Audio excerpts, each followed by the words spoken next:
Well, Johann, Myburgh, here we are at the Cooper Associates County Ground.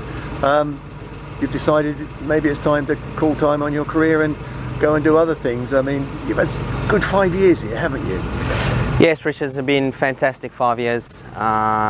It's gone so quick. You know, when I sit down and think about it, I don't know where time's gone.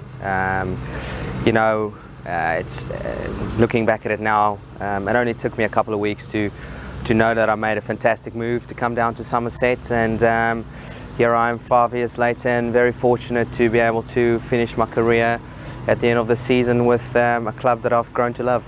I was going to say, looking back on it, I mean, it must have been quite a hard decision to come here in the first place, but now you have. It was obviously the right decision for you, wasn't it? Because you've had some really good knocks here and some good days here.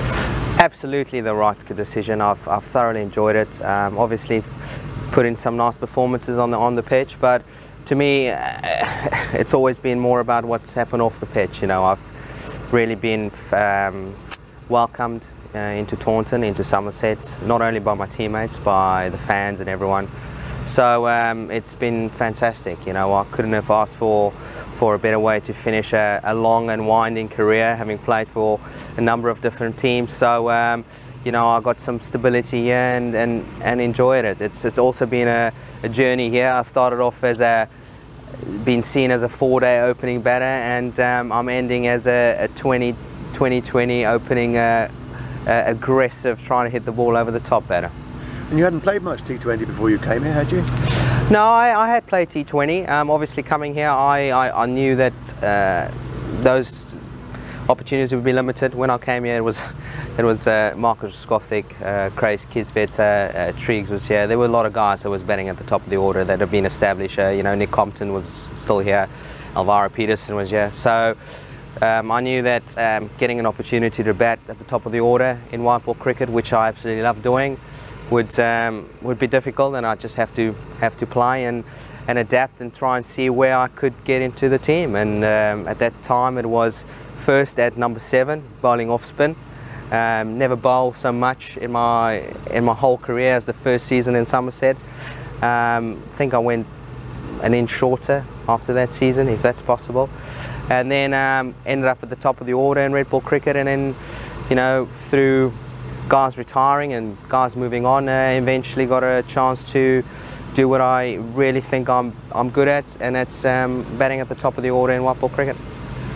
Yeah, I know you've always liked white ball cricket, but you've had some good days with red ball cricket, haven't you? You had a couple of good seasons when you were opening regularly with Marcus.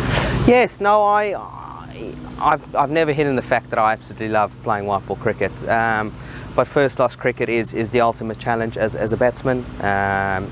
You know, thinking about having had the opportunity to open with a guy like Marcus Skothic, who, if I had to pick the best 11 that I've ever played with, he'd be in there 100%. He's a tremendous player, and a guy that when I got here, I was 30 plus, but I still learned so much, you know, from Marcus, watching him going about his business, not just on the field but off the field. So yeah, I love the challenge of red ball cricket. I put in some nice performances. You know, it's funny how life works out. You know, in the end, I think my first last game, I batted with Marcus. We won by 10 wickets, and I got 50 not out at Trentbridge, which, you know, historically is quite a difficult place to bat sometimes. So, you know, life's got a funny way of working out. So I've been very blessed. Being a professional sportsman is what I wanted to be from a young boy. So when you go out there and you're competing and you've got people cheering and you've got electricity in the air, especially at Taunton with the ground and the people are right on top of you and they love everything you do and applaud you, it's fantastic. Yeah, you know, I don't think there's any guy in that squad that would undermine the importance of the crowd behind us. It's crucial for the fans to support the guys through thick and thin, which they do, because ultimately you go out there, you try and give your best. Cricket is a tough game, and you play against people that are good. So sometimes you're not quite going to get it right, but if you've got the backing and the support and the love that we get from the fans, it makes the good days great, and it makes the bad days a little bit better. And you've completely embraced the club. You've got involved in things out in the community, not just actually playing cricket, but you've become completely engaged in the life of the club.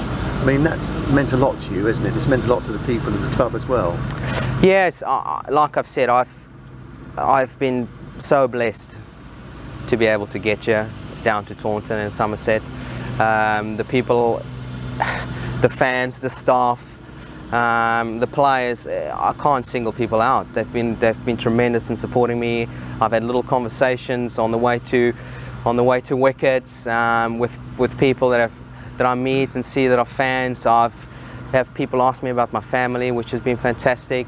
You know, Joshua was born in Musgrove in Taunton, and goes to a toddler group in St James's Church, and I've met people. So yeah, it's been great becoming part of the community, and it is something that I will miss. What lies beyond for you then, Johann, when you actually packed your kit away for the last time here in Somerset? Will definitely be involved in sport. Obviously going back to the college to take up a full-time. So whereabouts is that? That is in Suffolk. It's called Framlingham College. Right. So I'll take a full-time position there. And that's where you were last winter? Yes, the previous 2 winters. Yeah. So that's what I would do for a start. The older I've gotten, the more I have convinced myself, or should I say my wife has convinced me, that I would become I have the potential to be a very good coach. So I want to see where that leads, and I want to see if I can push myself to be as good a coach as possible. So that will be my starting point, and then we'll see where the future takes us. But I'll definitely remain in sport. I'm looking forward to playing touch rugby. I'm looking forward to joining a tennis club and a golf club, and those are probably the sports I'll be playing. I'm not sure I'll be playing too much cricket afterwards, because I've played it for a long time and I've missed out on a lot of other sports that I love. But how long I'll be able to stay away from the bat, I don't know. We'll see. Well, you maybe are going to miss Somerset, but Somerset's going to miss you, Johann. And I'd like to say thank you on behalf of the club and everybody around the ground for all you've given to the club over the 5 years. It's been a pleasure to have you here, and we'll be sorry to see you drive away in the end. Thanks, Chris. So thank you for talking to me today. Thank you.